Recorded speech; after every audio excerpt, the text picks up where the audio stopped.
Hema commission report പുറത്തുവന്നതിന് പിന്നാലെ പ്രതിപക്ഷമുയർത്തുന്ന ഒരു ചോദ്യമാണ് എന്തുകൊണ്ട് ആരോപണ വിധേയർക്കെതിരെ കേസെടുക്കുന്നില്ല എന്നത്. ഇക്കാര്യത്തിൽ കേസെടുക്കുക സാധ്യമല്ല എന്നാണ് നിയമവിദഗ്ധർ ചൂണ്ടിക്കാണിക്കുന്നത്. പരാതിക്കാർ പരാതി നൽകാൻ തയ്യാറാകാത്ത സാഹചര്യത്തിൽ എഫ്ഐആർ ഇട്ട അന്വേഷണം സാധ്യമല്ലെന്നും നിയമവിദഗ്ധർ ചൂണ്ടിക്കാട്ടുന്നു. മൊഴി നൽകിയ ഘട്ടത്തിൽ തന്നെ സ്ത്രീകൾ കമ്മിറ്റി മുമ്പാകെ ഉന്നയിച്ച പ്രധാന ആവശ്യം വിവരങ്ങൾ രഹസ്യമായിരിക്കണം എന്നതായിരുന്നു.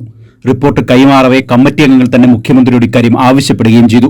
കൂടാതെ 2020 ഫെബ്രുവരി 19 ജസ്റ്റിസ് ഹേമ സാംസ്കാരിക വകുപ്പ് പ്രിൻസിപ്പൽ സെക്രട്ടറിക്ക് അയച്ച കത്തിൽ വിവരങ്ങൾ രഹസ്യമായിരിക്കണമെന്ന് രേഖാമൂലം തന്നെ ആവശ്യപ്പെട്ടിട്ടുമുണ്ട്. ചുരുക്കത്തിൽ മൊഴി നൽകിയവർക്കോ അന്വേഷിച്ച കമ്മിറ്റിക്കോ എഫ്ഐആർ ഇട്ട് അന്വേഷണം നടത്തണം എന്ന ആവശ്യമില്ല എന്നർത്ഥം. എന്നാൽ മൊഴികൾ രഹസ്യമായി സൂക്ഷിക്കണം എന്ന് അവർ ആവശ്യപ്പെടുകയും ചെയ്തു. IPC പ്രകാരവും പുതിയ നിയമമായ ഭാരതീയ ന്യായ സംഹിത പ്രകാരവും പരാതിക്കാരി നേരിട്ടോ അല്ലാതെയോ രേഖാമൂലം പരാതി നൽകി മൊഴി രേഖപ്പെടുത്തിയാൽ മാത്രമേ കേസെടുക്കാനാവൂ. സ്വന്തം വീട്ടുകാരോട് പോലും വെളിപ്പെടുത്താത്ത ഒരു കാര്യം ഒരു കമ്മിറ്റിയെ വിശ്വസിച്ച് കമ്മിറ്റി മുമ്പാകെ രഹസ്യമായി മൊഴി നൽകിയ സംഭവമാണിത്. പോലീസ് അന്വേഷണത്തിലേക്ക് കടന്നാൽ എന്താകും എന്ന് ഊഹിക്കാവുന്നതേയുള്ളൂ. അവർക്കിഷ്ടമില്ലാത്തിടത്തേക്ക് അവരെ വിളിച്ചു വരുത്തേണ്ടി വരും. അവരെ കോടതിയിൽ വിസ്തരിക്കേണ്ടി വരും. ഇങ്ങനെ ഒരുപാട് നൂലാമാലകൾ പിന്നാലെ വരും. വ്യവഹാരത്തിന് ഇരയ്ക്ക് താൽപ്പര്യമില്ലാത്തിടത്തോളം കാലം പോലീസ് അന്വേഷണമോ വിചാരണയോ സാധ്യമല്ലെന്ന് നിയമവിദഗ്ധർ ചൂണ്ടിക്കാട്ടുന്നു. ഒരു പഠന കമ്മിറ്റിയുടെ മുമ്പാകെ അവരുടെ പഠനത്തിന്റെ ഭാഗമായിട്ട് ഇതിന്റെ എല്ലാ കോൺഫിഡൻഷ്യാലിറ്റിയും മെയിൻറ്റെയിൻ ചെയ്യും. ഇതിന്റെ സ്വകാര്യത മുഴുവൻ കാത്തുസൂക്ഷിക്കും. നിങ്ങളുടെ പേര് പുറത്തു പോകില്ല, ഈ ഇൻസിഡന്റ് പുറത്തു പോകില്ല എന്നൊക്കെ പറഞ്ഞ് കോൺഫിഡൻസ് ഉണ്ടാക്കിയതിന് ശേഷമാണ് ഈ സ്ത്രീകൾ അവരുടെ അനുഭവങ്ങൾ വെളിപ്പെടുത്തിയിട്ടുള്ളത്. അത് പുറത്തു പോകില്ല എന്നുള്ളൊരു ധൈര്യത്തിന്റെ പുറത്ത് മാത്രം പറഞ്ഞതാണ്. അതിന് പുറത്തു പോകുക എന്നുള്ളത് ആ സ്ത്രീകളെ സംബന്ധിച്ചിടത്തോളം ഒരു എംബരസ്ഡ് ആയിട്ടുള്ള അവസ്ഥയാണ്.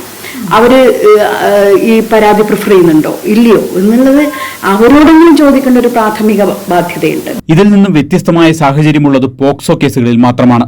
പ്രായപൂർത്തിയാകാത്ത ഒരു കുട്ടി ലൈംഗികമായി ചൂഷണം ചെയ്യപ്പെട്ടു എന്നറിഞ്ഞാൽ അക്കാര്യം പോലീസിനെ അറിയിക്കേണ്ടത് ഏതൊരു പൗരന്റെയും നിയമപരമായ ബാധ്യതയാണ്. ഇതിൽ പോക്സോ ഉണ്ടെങ്കിൽ വിവരം ആദ്യം അറിഞ്ഞത് ഹൈക്കോടതി ജഡ്ജിയായിരുന്ന ജസ്റ്റിസ് ഹേമ തന്നെയാണ്. നിയമജ്ഞ കൂടിയായ അന്വേഷണ കമ്മിറ്റി അധ്യക്ഷ പോലീസിനെ അറിയിക്കാത്ത സാഹചര്യത്തിൽ ഇതിൽ പോക്സോ ഇല്ല എന്ന് തന്നെ അനുമാനിക്കേണ്ടി വരും. നേരിട്ട് ഒരു കേസ് എടുക്കാൻ പറ്റുന്നതാണോ അതിനെ സംബന്ധിച്ച് ഒരു കോൺക്രീറ്റ് ആയിട്ട് റെക്കമെൻഡേഷനോ പരോക്ഷമായ പരാമർശങ്ങളോ നമ്മുടെ മുൻപിൽ വന്ന റിപ്പോർട്ടിൽ ഇതുവരെ ഇല്ല. എന്നാൽ മറ്റു ഭാഗങ്ങളുണ്ടോ നമുക്ക് പരിശോധിക്കാം. പക്ഷേ ഗവൺമെൻറ്റിൻ്റെ മുൻപിൽ അങ്ങനെയാണെങ്കിൽ സ്വാഭാവികമായിട്ടും ഇപ്പോൾ നമ്മൾ പറയുന്ന ആ രീതിയിൽ നടപടി എടുക്കാവുന്നതാണെങ്കിൽ അപ്പോൾ തന്നെ സ്വാഭാവികമായിട്ടും ജസ്റ്റിസ് ഹേമയെ പോലൊരാൾ അതായിരിക്കും ആദ്യം ശുപാർശ ചെയ്യാൻ തോന്നുന്നു. റിപ്പോർട്ടിന്മേൽ സർക്കാർ അടയിരുന്നു എന്ന് ആക്ഷേപിക്കുന്നവർ 2020 ഒക്ടോബർ 22 വിവരാവകാശ കമ്മീഷണർ വിൻസൻ പോളിന്റെ ഉത്തരവ് ഒന്ന് വായിച്ചു നോക്കിയാൽ മതി. റിപ്പോർട്ട് പുറത്തുവിടാനാവില്ല എന്നാണ് കമ്മീഷൻ അന്ന് ഉത്തരവിട്ടത്.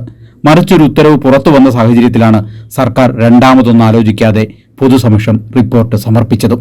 ഒരു സാമൂഹ്യ തിന്മ പുറത്തു വരുമ്പോൾ അതിനെ ഇല്ലാതാക്കാനാണോ രാഷ്ട്രീയപരമായി ഉപയോഗിക്കാനാണോ പ്രതിപക്ഷം ശ്രമിക്കേണ്ടത്? രാഷ്ട്രീയപരമായി ഉപയോഗിക്കാനുള്ള പ്രതിപക്ഷത്തിന്റെ നീക്കം നിയമപരമല്ല എന്നുകൂടി നിയമവിദഗ്ധർ ചൂണ്ടിക്കാട്ടുന്നു.